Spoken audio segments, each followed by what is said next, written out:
Mi esposa infiel me engañó con el hermano de nuestro mejor amigo. Entonces planifiqué una venganza brutal en el resort de lujo donde ella estaba con su amante. Ella imploró perdón llorando, pero quiero que sufra como merece una traidora. Si te gustan las historias de traición y venganza, dale like al vídeo, suscríbete al canal y activa la campanita para recibir notificaciones de nuevas historias. No sé exactamente cuándo todo empezó a desmoronarse, pero estoy seguro de que fue cuando empecé a darme cuenta.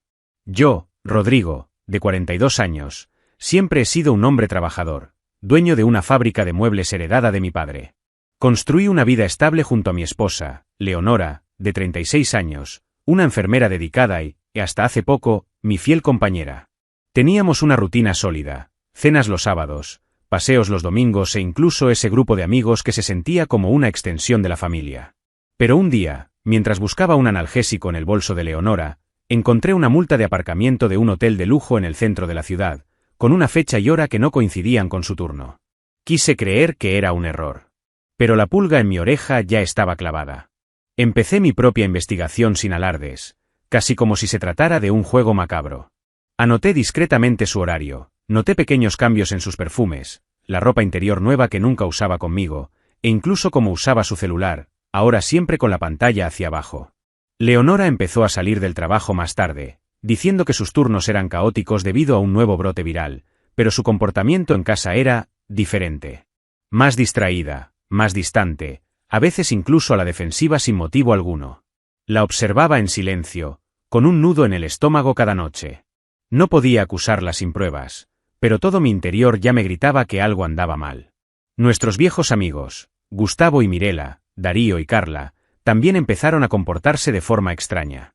Gustavo, mi compañero de pesca y confidente, evitaba hablar de citas en pareja. Mirela parecía incómoda, como si supiera algo que no podía decir. Y Carla se distanció por completo, dejó de responder mensajes e inventó excusas absurdas cuando intentábamos programar algo. Era como si anduvieran con pies de plomo a mi alrededor, como si esperaran que la bomba explotara en cualquier momento. Mi sexto sentido me decía que algo feo se escondía allí, y que yo solo veía la punta del iceberg. Mi madre, a quien Leonora nunca le cayó bien, también lo notó. Desde el principio de nuestro matrimonio, decía que la enfermera era demasiado mentirosa, que siempre parecía tener una sonrisa preprogramada.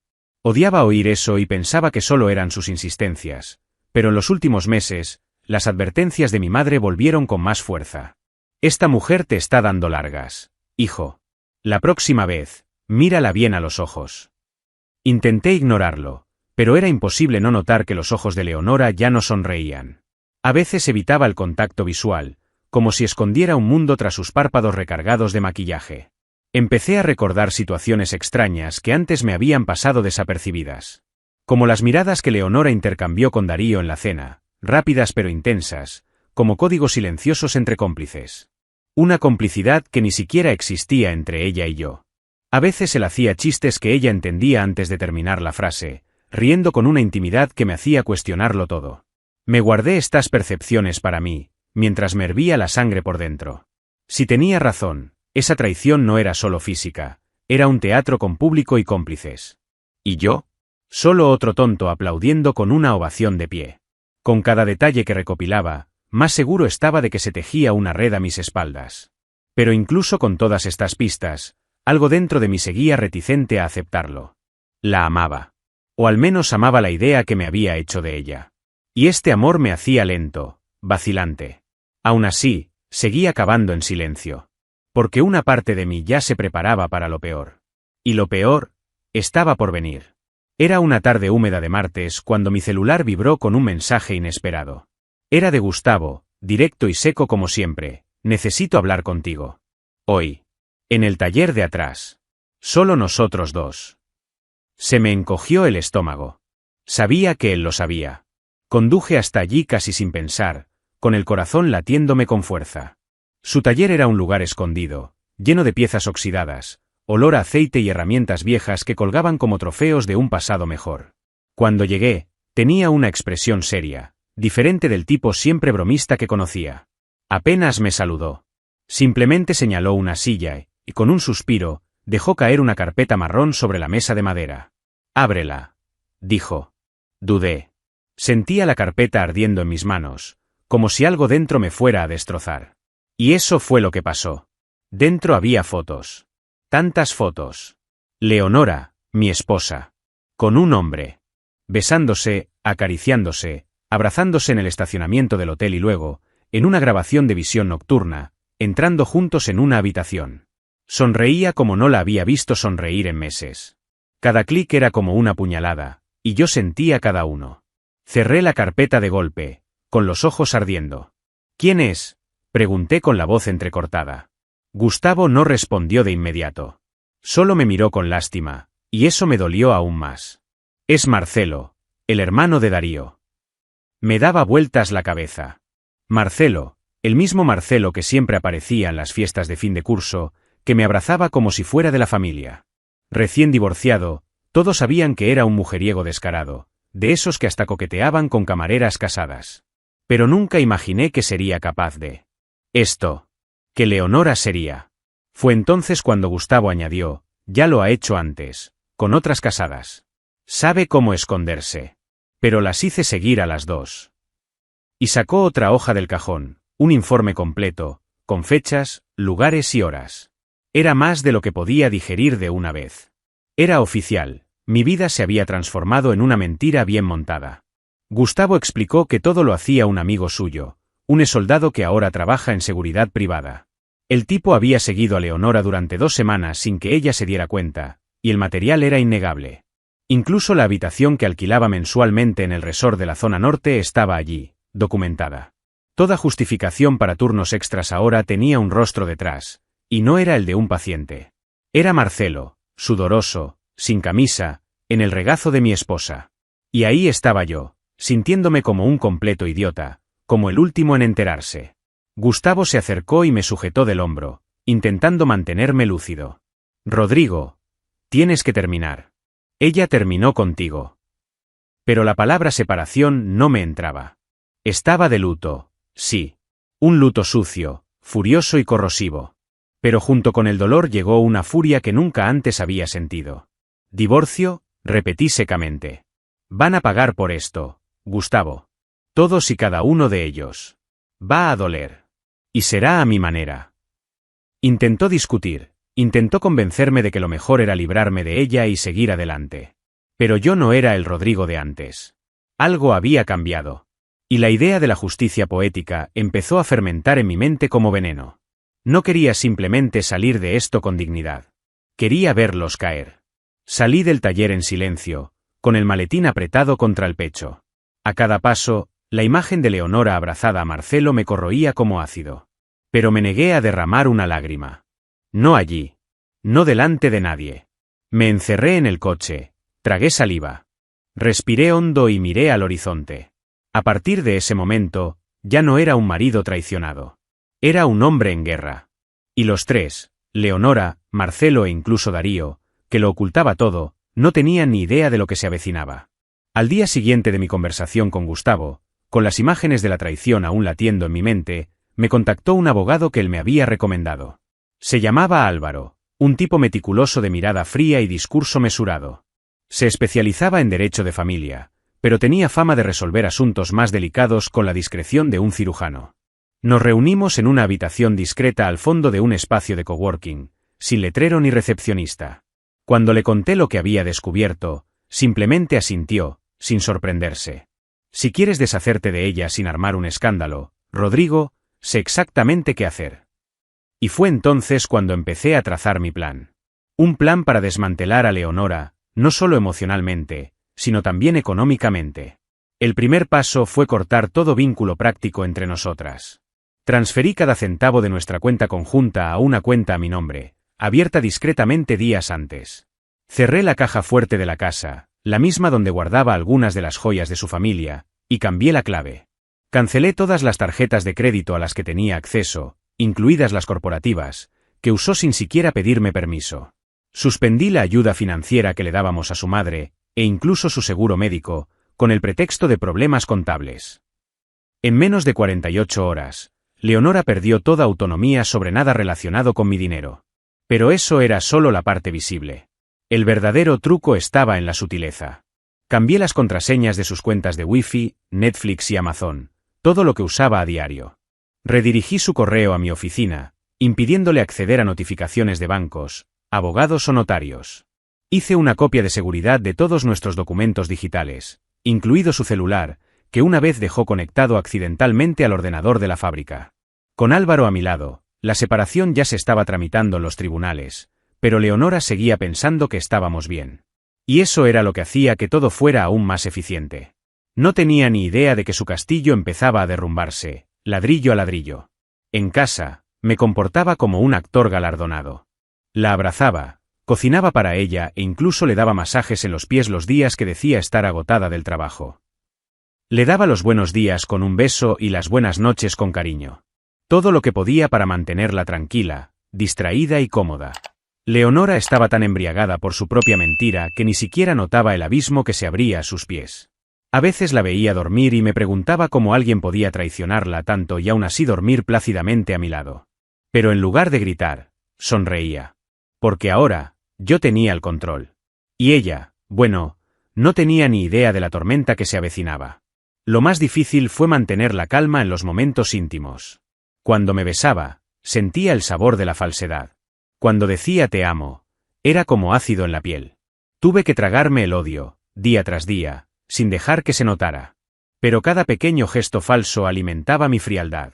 Y la verdad es que, con el tiempo, empecé a disfrutar del acto.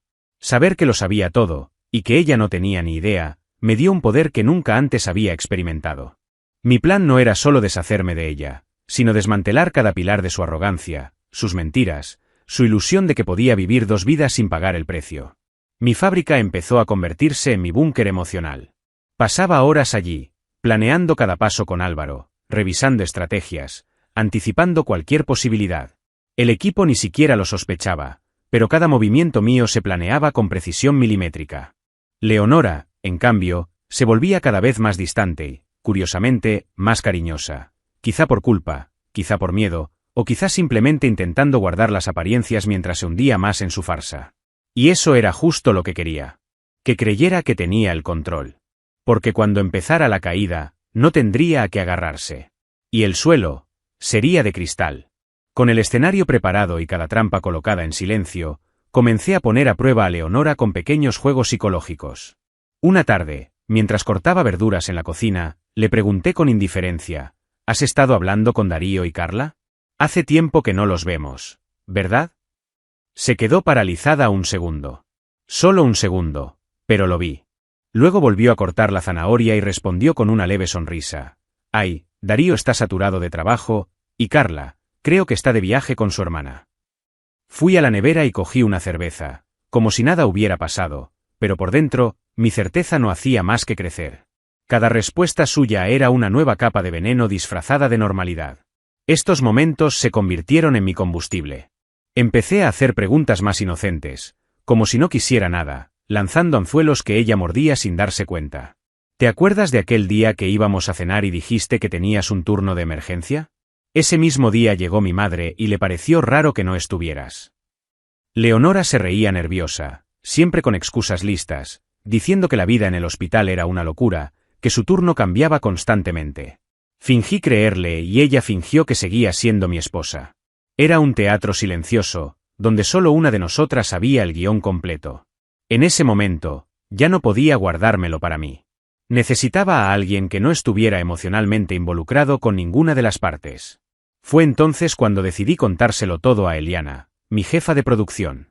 Una mujer de unos 50 y tantos, centrada, directa, que siempre había cuidado la fábrica como si fuera suya.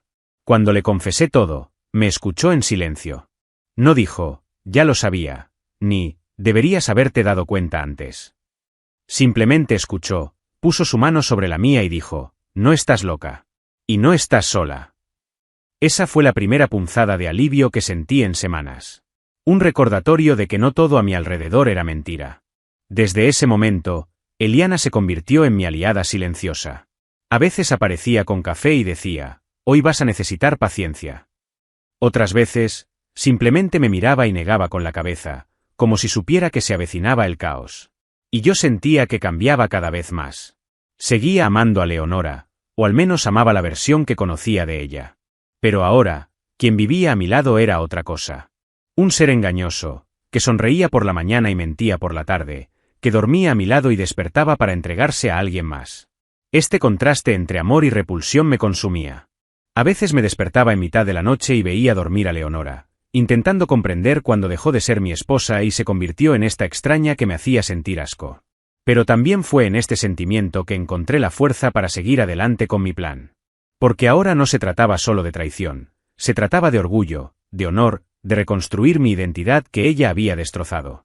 Y si creía que saldría intacta de esto, era porque aún no había conocido la versión de mí que ella misma había creado. A cada paso, me volvía más fría, más metódica. Pero eso no me hizo insensible, solo centrada. Leonora seguía su rutina de mentiras como si estuviera en una película protagonizada solo por ella. Pero no sabía que el guión había sido reescrito, y el final distaba mucho de ser feliz. Lo que ella llamaba rutina, yo lo llamaba cuenta regresiva. El día llegó más rápido de lo que imaginaba. Leonora, como siempre, creía tenerlo todo bajo control.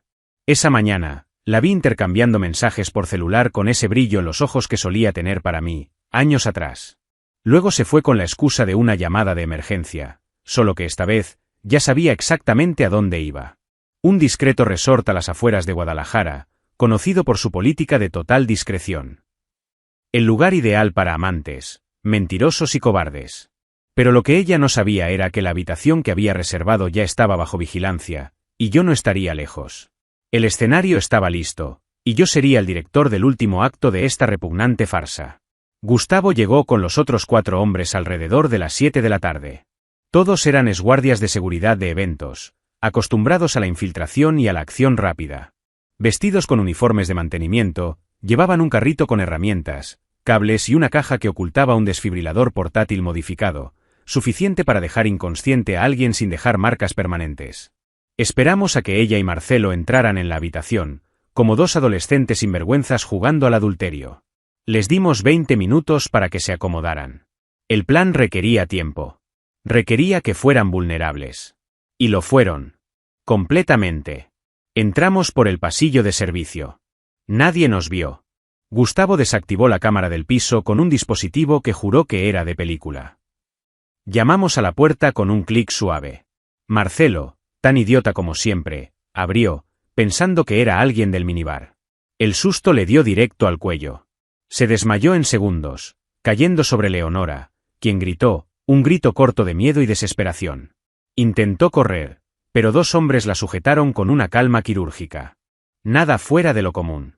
Ataron a Marcelo a una bolsa negra, usada para transportar equipo, y lo sacaron por el mismo pasillo por el que habíamos entrado. Nadie vio nada. Nadie oyó nada. Como si nunca hubiera estado allí. Leonora se quedó sola en la habitación. Atada a una silla, con los ojos vendados, las manos atadas y el corazón acelerado. Pusimos el aire acondicionado a tope para refrescar la habitación y retiramos todos los objetos de valor de la vista. Tras 10 minutos de completo silencio, entré. Máscara negra, chaqueta oscura, guantes. Llevaba un rifle de aire comprimido adaptado, tan realista que cualquiera podría creerlo. Cuando le quité la venda, su mirada de terror fue inmediata. «¿Qué quieres?», gritó. Pero no dije ni una palabra. Simplemente apunté con el arma, entre sus ojos. Empezó a temblar. Y allí, en el colmo del terror, se orinó encima. Fue en ese momento que perdió el conocimiento. Cuando despertó, estaba sola en la habitación, todavía atada, pero sin las vendas. Marcelo se había ido. ¿El celular? Se había ido. ¿La ropa? Estaba tirada como si la hubiera arrastrado un huracán. La ventana estaba abierta. El aire frío le cortaba la cara. Lo único que dejé fue una notita pegada al espejo del baño, con letras recortadas de una revista. ¿Crees que esto es todo? No era solo una amenaza. Era un recordatorio. Que esto era solo el principio. Y que yo estaba cerca, observándolo todo. Siempre lo había estado. Mientras Leonora aún temblaba de la impresión, el coche que transportaba a Marcelo ya estaba lejos, en una nave abandonada que alquilé con un nombre falso. Nada grave. Lo justo para que recordara, o olvidara, todo de forma muy dolorosa. Para Leonora, todo fue una pesadilla inexplicable. Pero para mí, Fue la primera noche en semanas que conseguí dormir profundamente. Leonora llegó a casa en mitad de la noche, todavía pálida, con la mirada perdida y la voz temblorosa. Llevaba la ropa desaliñada, los ojos enrojecidos y las manos le temblaban sin parar. Yo estaba en el sofá, leyendo un libro cualquiera para no perder la compostura. Cuando entró, la miré con la misma serenidad que un desconocido. ¿Pasó algo?, pregunté con fingida preocupación. Intentó hablar, pero no pudo articular palabras. Dijo que había pasado algo terrible, que Marcelo había desaparecido, que creía que los habían atacado. Fruncí el ceño, fingí sorpresa, incluso me levanté y la abracé. ¿Quieres ir a la comisaría?, pregunté. Ella negó con la cabeza. Estaba visiblemente aterrorizada. Y yo, fingí ser su refugio. En los días siguientes, Leonora permaneció en silencio, casi catatónica. No fue a trabajar, no contestó llamadas. Deambulaba por la casa como un fantasma. Y yo, el esposo perfecto, hacía café, sopa, dejaba la manta en el sofá. Pero por dentro, cada momento con ella era una victoria silenciosa. Intentaba decirme algo, pero siempre se quedaba a medias. Solo después de 4 días recibí la llamada que sellaría la segunda fase del plan. Era Darío. Rodrigo, necesito decirte algo. Fingiendo una preocupación que apenas podía contener, escuché atentamente. Marcelo estaba en el hospital, con múltiples fracturas, 2 dientes rotos y un traumatismo craneal leve. Nadie sabe qué pasó, dijo. Respiré hondo y respondí, tuvo suerte. Esa frase hizo que Darío se quedara en silencio unos segundos. Quizás lo entendió. Quizás no. Me daba igual. En ese momento, cualquier intento de interpretar mis sentimientos sería una pérdida de tiempo. Leonora también se enteró del paradero de Marcelo poco después. Pálida, literalmente. Corrió a su habitación y se encerró allí durante horas. Al salir, me miró como si buscara respuestas, pero no se atrevió a preguntar. Continué mi papel de esposo comprensivo, llevándole té, como si todo estuviera bien. Y cada silencio que me dedicaba era música para mí. Se hundía en un terror que yo mismo había creado, y lo mejor de todo era que aún no tenía ni idea de lo profundo que era. Pero la verdad es que ni siquiera ese plan perfecto me trajo la paz que anhelaba. Por las noches, acostado a su lado, miraba al techo y sentía un vacío creciente. No era arrepentimiento. No era culpa. Era como si una parte de mí hubiera muerto junto con la ilusión de lo que había sido nuestro matrimonio. La ira seguía ahí, viva, palpitante. Pero el amor estaba muerto, desmembrado y enterrado en algún lugar de mi alma. Extrañaba al hombre que era antes de esto. Pero sabía que no podía volver atrás. No después de todo lo que ella había hecho. No después de en lo que me había convertido. Empecé a ver a Leonora con otros ojos. Ya no era la mujer que me había traicionado. Era solo una sombra de lo que había intentado ser. Víctima de su propia arrogancia, viviendo en un laberinto mental que yo misma había diseñado. A cada paso que daba por la casa, a cada intento de volver a la rutina, la observaba como si estuviera viendo a un animal enjaulado intentando escapar. Y no importaba si quería volver a amarme, si intentaba fingir que todo podía volver a la normalidad. Porque nada volvería a ser normal. Jamás. Había ganado la primera parte de la guerra. Pero ahora llegaba la parte más lenta y cruel. El castigo emocional. El que ella misma se infligiría. Y que, con el tiempo, destruiría hasta el último vestigio del ego que usaba para sostener sus mentiras. Solo tenía que esperar. Porque el veneno ya estaba en su sangre. La semana después del incidente, la frialdad se convirtió en mi sello distintivo. Leonora seguía intentando comprender qué había pasado. Marcelo estaba fuera de combate, la policía no tenía pistas y ella se aferraba al silencio como quien se hunde en arenas movedizas. Aproveché ese estado de aturdimiento para hacer lo que debía hacer. Contraté una mudanza, empaqué todas sus pertenencias, ropa, zapatos, perfumes, libros, fotos, joyas, incluso ese viejo estetoscopio que tanto le encantaba, y lo envié todo a una bodega que alquilé durante 3 meses. Cambié todas las cerraduras de la casa, los códigos de las alarmas, las contraseñas de correos electrónicos, bancos y servicios de streaming. Borré cualquier rastro de su presencia. Era como si nunca hubiera existido allí. Esa misma tarde, Carla me llamó. Y fue una llamada extraña. Le temblaba la voz. Dijo que Leonora estaba en su casa, alterada, llorando, temblando, hablando incoherencias. Cree que la están acosando. Rodrigo, ¿qué les pasó a ustedes dos? Solté una risa seca. Carla intentó continuar, pero fui breve. Dile que su vida, tal como la conocía, se acabó. Carla se quedó sin palabras. Luego tragó saliva y dijo que estaba preocupada. Pero no por mí. Por Leonora. Te tiene miedo. La ironía casi me hizo reír a carcajadas. ¿Miedo? Aún no sabía qué significaba. Preparé los papeles del divorcio con Álvaro y con calculada precisión, se los entregué justo cuando regresaba de casa de Carla. Esperé a que bajara del Uber, abrí la puerta con un control remoto y le dejé el sobre en la mano sin decir palabra. Me quedé mirándola fijamente. Intentó seguirme, pero la puerta de la casa ya estaba cerrada con llave. Sin acceso, sin diálogo. Su expresión era la de alguien que acaba de despertar de una pesadilla y descubre que está despierto. Empezó a comprender. Y el peso de esa realidad era solo el principio. Horas después, recibí un mensaje de Carla. Un mensaje largo y confuso que me pedía que reconsiderara, que pensara en el estado psicológico de Leonora, que quizá hubiera cometido errores, pero que esto estaba yendo demasiado lejos. Respiré hondo antes de responder. Carla, ya eres adulta. ¿Y sabes lo que hizo? Lo encubriste, lo callaste. ¿Y ahora quieres hablar de límites? Su condena emocional apenas empieza. No respondió más. Y bloqueé su número. No quería ver ni saber de nadie que hubiera participado en ese grotesco acto de fidelidad. La casa quedó en silencio después de eso. Un silencio que antes había sido doloroso ahora sonaba a música. Caminar por los pasillos sin oler su perfume barato, abrir su armario y no ver ya los vestidos de fiesta que compró para impresionar a Marcelo, sentarse en el sofá sin miedo a ser observada, todo era liberador. Pero no se equivoquen, no era felicidad. Era justicia. Justicia fría y calculada, impartida con la elegancia de quien ha sufrido en silencio durante demasiado tiempo. No esperaba que se arrepintiera. Esperaba que se derrumbara. Que sintiera en carne propia lo que es ser borrada de la vida de alguien con la misma frialdad con la que ella me traicionó.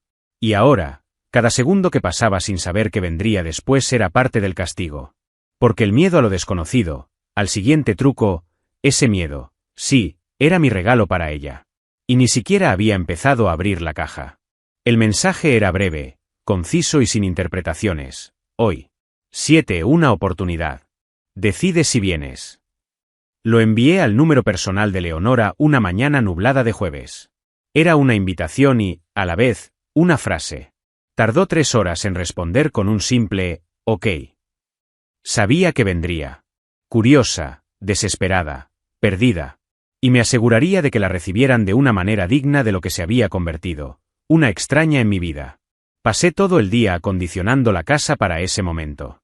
Cada detalle tenía que cargar con el peso de lo que había destruido y de lo que había perdido. Cuando Leonora entró, puntualmente a las 7 de la tarde, parecía una visita a cualquier otra casa. Los cuadros habían desaparecido. ¿Las fotos de la boda? Todas retiradas. Los muebles compartidos habían sido reemplazados por piezas neutras e impersonales. Incluso el color de las paredes parecía más frío. Dio 2 pasos y se detuvo, como si hubiera entrado en la tumba de un amor muerto. Miró a su alrededor, asombrada. Rodrigo, ¿qué es esto? No respondí de inmediato. Simplemente me acerqué a la barra, serví 2 copas, las suyas con hielo, como siempre prefería, y me senté en el sillón. Siéntate. Habla. Disfruta. No tendrás una segunda oportunidad. Obedeció. Le temblaban las manos. Tenía los ojos hundidos, rodeados de ojeras por las noches sin dormir. Leonora intentó sonreír, como si ese gesto pudiera borrar los meses de traición. Sé que cometí un error. Me perdí. Rodrigo, estaba confundida. Nos distanciamos, y pensé, que Marcelo me oía, que me veía. Su voz se quebró. Permanecí en silencio, mirándola fijamente. Respiró hondo e intentó acercarse a la mesa. Pero nada de eso lo justifica. Lo sé. Sé que te lastimé. Solo quería una oportunidad para arreglar las cosas. Para volver a ser quien era. No quieres volver a ser quien eras. Quieres volver a donde te daban consuelo mientras vivías una farsa. Mi voz era baja pero firme. Me traicionaste. No solo en la cama, sino con mentiras, con pretensiones, con todo este circo. Y peor aún, Lo hiciste pensando que nunca habría consecuencias. Apartó la mirada. Intenté contener la ira, pero me latía en la garganta. Te acostaste con el hermano de mi amiga. Convertiste nuestras citas, nuestras comidas en pareja, en una broma. ¿Y ahora qué quieres? Un nuevo comienzo. Intentó interrumpir, pero levanté la mano. Solo habla si te dejo. Hoy soy yo quien escucha. Ella empezó a llorar, pero ni siquiera eso me conmovió. He llorado demasiado por los dos. Por mí, por ti, incluso por ese miserable de Marcelo. No tienes idea de lo que pasé cada noche fingiendo amarte mientras veía tus mentiras reflejadas en tus acciones. ¿Y sabes lo peor? Una parte de mí quería que todo fuera mentira. Quería engañarme, creer que era una exageración. Pero lo confirmaste todo. ¿Y ahora quieres borrarlo con unas lágrimas? Se derrumbó. Pero no me moví. No la toqué. No la consolé. El Rodrigo que hizo eso murió el día que elegiste a Marcelo. Intentó una última súplica. Se levantó, se acercó y me puso la mano en el hombro. Rodrigo, perdóname. La miré fijamente. Frío. Gélido. Y solo dije, sal de mi casa. Dudó. Así que me levanté lentamente, señalé la puerta y añadí, si miras atrás al salir, será la última imagen que tengas de mí. Caminó hacia la puerta, con los hombros hundidos, las lágrimas en silencio. En el último segundo, apartó la mirada. Y entonces, sin decir palabra, me llevé la mano a la cabeza, simulé un revólver y apreté el gatillo con los dedos. Se desplomó. Y cerré la puerta. Regresó 2 días después. No lo anunció, no pidió permiso. Simplemente apareció en la puerta, con el rostro cubierto de lágrimas, los ojos secos de intentar comprender lo inexplicable. Abrí la puerta. Fría. Silenciosa. La dejé entrar por última vez. Nos sentamos en la misma habitación despersonalizada donde confesó su necesidad. Y esta vez, no hubo bebida. Ninguna cordialidad. Habla, le dije. Respiró hondo, retorciéndose en palabras. Pero la interrumpí, fuiste cruel, Leonora.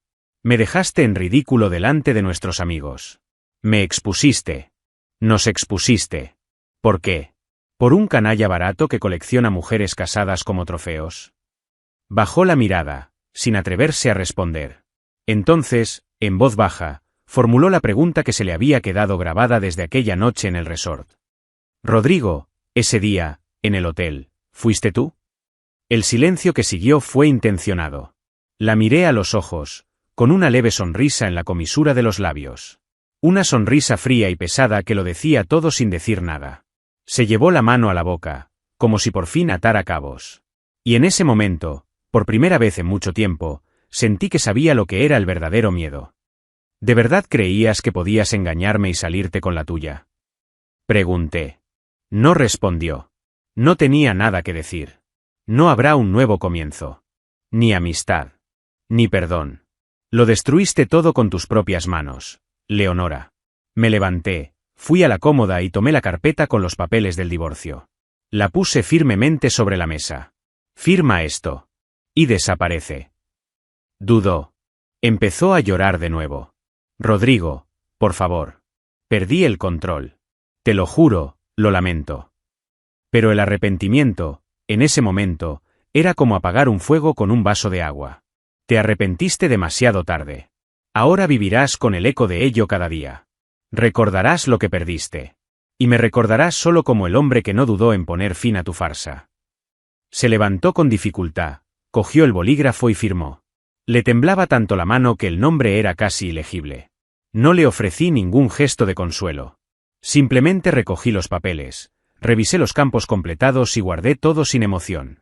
Miró a su alrededor, observando la casa vacía, los espacios donde habíamos construido años de vida juntos y que ahora parecían escenas de un hogar que nunca existió. Al llegar a la puerta, dudó. Rodrigo, me vas a odiar para siempre. Respiré hondo. No. No te odio. Simplemente dejé de existir para ti. Dio un paso atrás, pero, como era de esperar, se giró por última vez. Buscaba algo en mi rostro. Cualquier ápice de cariño, de recuerdo. Algo que le hiciera creer que esto aún podía revertirse. Pero yo ya estaba lejos. Y cuando nuestras miradas se cruzaron, hice el gesto final. Me llevé la mano a la cabeza, simulé el arma y apreté el gatillo. Cayó de rodillas. Lloré como ella nunca antes había llorado por mí. Y allí, en el umbral de la puerta donde una vez me besó con amor, comprendió que esa historia había terminado y que no continuaría. Tras la última partida de Leonora, el silencio volvió a reinar en la casa. Pero ya no era el silencio liberador de antes. Era diferente. Una especie de eco que me recordaba, constantemente, todo lo vivido. Había ganado. Había desmantelado cada una de sus mentiras, le había aplicado el castigo que consideraba justo y le había devuelto el peso de la traición con creces. Pero aún así, no había paz. Era como si me hubiera extirpado el tumor, pero la herida hubiera quedado expuesta. Cada mañana, el recuerdo del dolor aún latía. No era añoranza. Era un profundo cansancio. Como si me hubieran exprimido el alma. Eliana, con su sensibilidad casi maternal, se dio cuenta de esto. Un viernes por la tarde, después de revisar unas hojas de cálculo, me invitó a cenar en su casa con su esposo e hijos. Acepté más por cortesía que por deseo. Pero allí, entre el olor a carne asada, las risas de los niños y las historias banales, sentí algo que no había experimentado en mucho tiempo: ligereza. Eliana no mencionó a Leonora. Simplemente me trató como alguien que seguía completo, aunque por dentro me sentía hecho un desastre. Fue allí, sentado a la mesa en esa modesta casa, que comprendí que tal vez la vida aún podía continuar, aunque nunca volviera a ser la misma. Comencé una pequeña revolución interna. Moví los muebles, pinté las paredes, vendí el coche que usábamos para los viajes. Organicé los archivos de la fábrica, revisé los contratos y amplié el equipo. Cada acción era un intento de reconstrucción. Pero había una regla: ni rastro de ella. Ni recuerdos. Ninguna posibilidad de regresar. Hasta que, una mañana, sonó el teléfono. Era ella. Leonora. Su voz era entrecortada, entre sollozos y silencios. Yo quería verte. Hablar. Se me heló la sangre. Pero acepté. Fijé una hora, las 7 de la tarde. Si llegas tarde, ni siquiera llames. Aceptó. Sabía que hablaba en serio. Llegó a tiempo. Pero esta vez no la dejé entrar a casa. Charlamos en el jardín. Se veía más delgada, más vieja. Cargaba con el peso de su propia ruina. Me pidió perdón, dijo que lo había perdido todo, que Marcelo estaba irreconocible, que no podía dormir bien, que su vida se había convertido en un infierno. La escuché. Con atención. Sin prisas. Pero no cedí. Destruiste lo que teníamos. Me faltaste al respeto, me hiciste quedar como una idiota delante de nuestros amigos, mi familia, delante de mí misma. Lloró. Pero ahora, su llanto ya no me conmovía. Solo quería terminar con esto de la forma más limpia posible. Rodrigo, por favor. Lo haría todo diferente si pudiera volver atrás. Respiré hondo. Pero no puedes. Y eso es lo que te dolerá. Me acerqué a ella, la miré a los ojos y le dije: cargarás con esta culpa durante muchos años. Y Marcelo también. El dolor por ambos. Ni siquiera ha comenzado. Espero que sufras mucho y seas muy infeliz, como debe ser la gente traidora. No respondió. Solo lloró. Me giré y fui a la verja. La abrí. Ya puedes irte. Y si quieres volver, no lo intentes. Porque la próxima vez, ni siquiera tendrás que decir nada. Se giró, vacilante. Y antes de irse, volvió a mirarme. Esta vez, ni siquiera tuve que fingir. Mi mirada lo decía todo. Y entonces cerré la verja. Para siempre. Deja tu opinión en los comentarios, dale me gusta al vídeo y suscríbete al canal para recibir notificaciones de nuevos vídeos. Además, ayúdanos a llegar a más personas y a formar una comunidad. Aprovecha y mira una de las historias que aparecen a continuación sobre nuevos informes de traición, venganzas. Hasta la próxima historia.